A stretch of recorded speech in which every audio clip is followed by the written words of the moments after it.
Dos vídeos anteriores os hablé sobre el surgimiento de las sociedades complejas y hablé un poquito por encima sobre el surgimiento, la aparición de las ciudades-estado, y en el vídeo de hoy os voy a profundizar y ampliar este tema tan importante de la historia de Mesopotamia y de la historia de la humanidad, como es la formación de las primeras ciudades-estado y la formación de los primeros estados en Mesopotamia.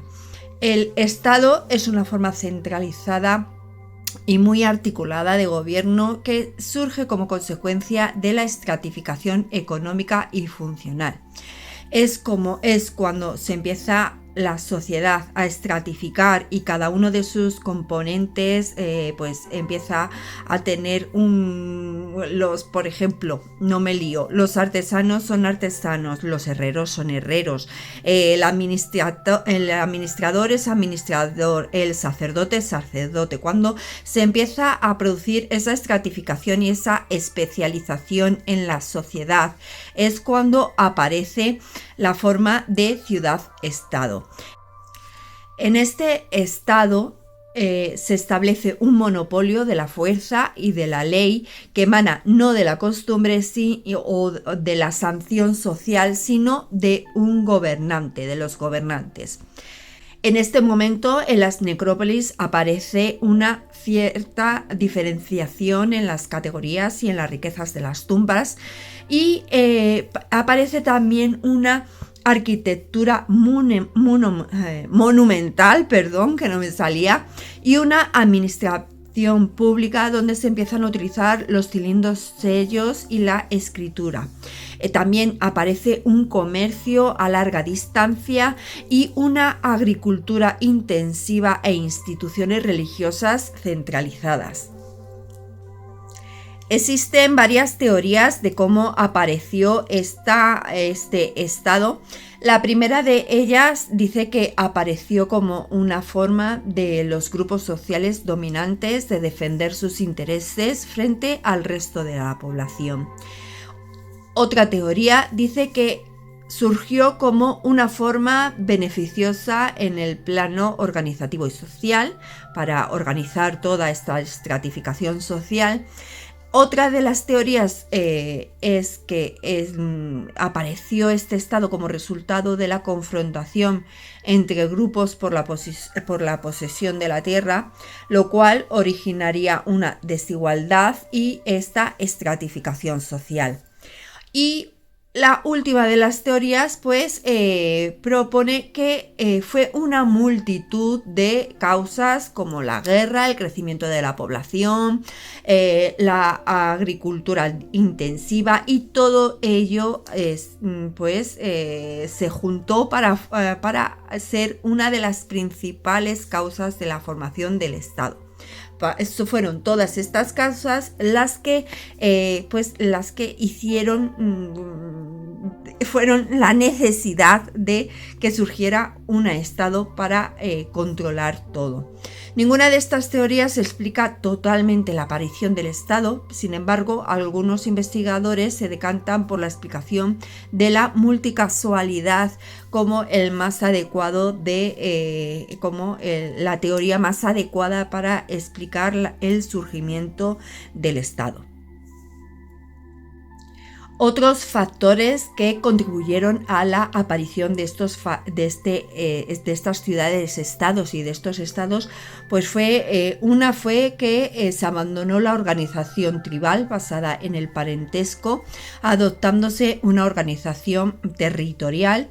Y otro de los factores sería que se produjo un excedente de alimento almacenable, lo que permitió la especialización de otros sectores que no se dedicaban a la producción alimentaria, como funcionarios, artesanos, sacerdotes, sino tenemos que pensar en este factor, pues es muy claro, se ve muy claro, pues piensas, si hay un excedente de agricultura porque van las cosechas muy bien, tienen un buen sistema de canalización, de riego, tienen una buena agricultura, pues no todo el mundo se tiene que dedicar a la recolección, a la agricultura, a la ganadería, sino que una parte de la población se puede dedicar a estos otros trabajos, específicos, a ser funcionario, a ser sacerdotes, a ser artesano. Uno de las primeras ciudades-estado surgió en Uruk, al sur de Mesopotamia.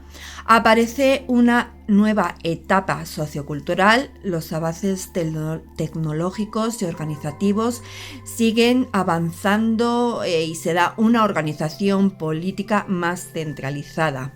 La urbanización se desarrolla de forma paralela al desarrollo del Estado.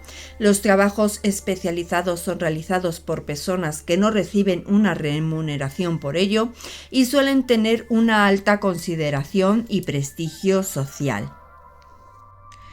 Los agricultores, pescadores y artesanos, que son propietarios en muchos casos, tienen menos consideración y prestigio social y suelen tener que pagar impuestos al templo o al palacio. Durante el periodo de Uruk, que se desarrolla entre el 3500-3000 antes de nuestra era, se produjo un aumento de la población organizada en torno al templo con un sistema complejo administrativo que permitió y estimuló la aparición y desarrollo de la escritura, y también de un sistema de cálculo para llevar todas las cuentas de palacio y de templo.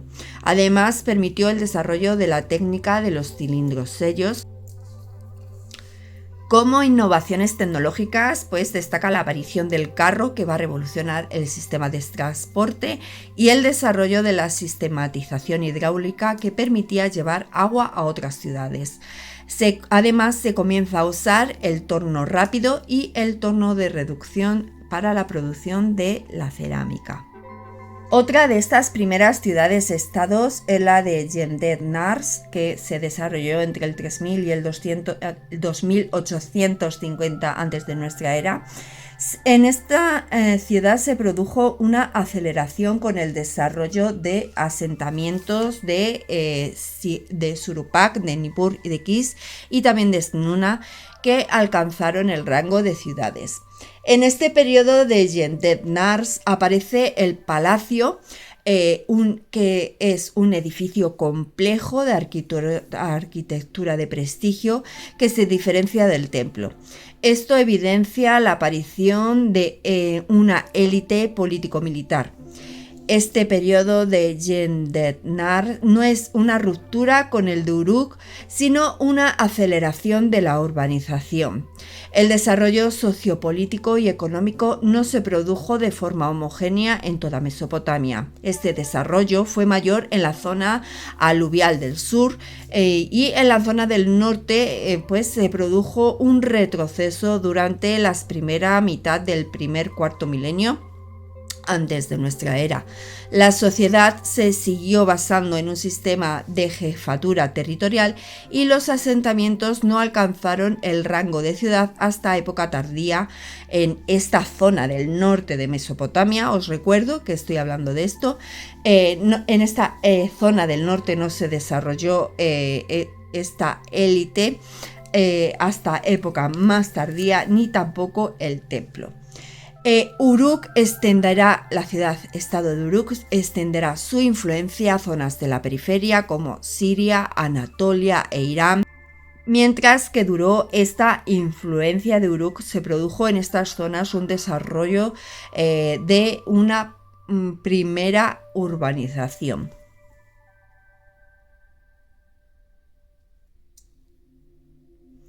Y en este periodo, uno de los temas que es muy debatido es el origen de los sumerios, que ocupaban Mesopotamia y fueron los artífices de esta primera civilización urbana. ¿De dónde venían los sumerios? Pues según una teoría es que venían del norte o del este o de Irán. Y luego otra de las teorías es que tenían una lengua aglutinante que no se parecía a ninguna de las existentes en el Próximo Oriente. Los sumerios tenían cráneos braquicéfalos o dolicocéfalos que podían ser mezclas de tipos alpinos y mediterráneos.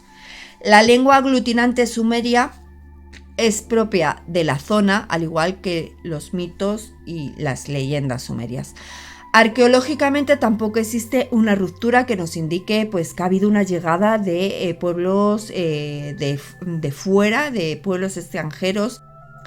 Así es que lo más razonable es que sean pues gente que vivía en la zona. Durante este periodo de los sumerios se da un desarrollo del templo y del palacio que se convierte en sedes de la administración y del gobierno.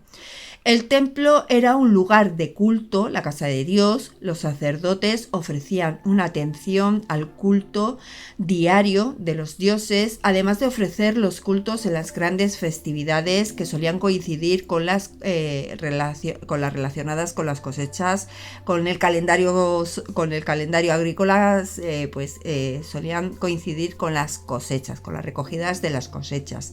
El palacio era la residencia del dirigente humano, el templo era la residencia del dirigente espiritual, del dios, y el templo y el palacio era la residencia del dirigente humano rodeado de toda su familia y de la corte.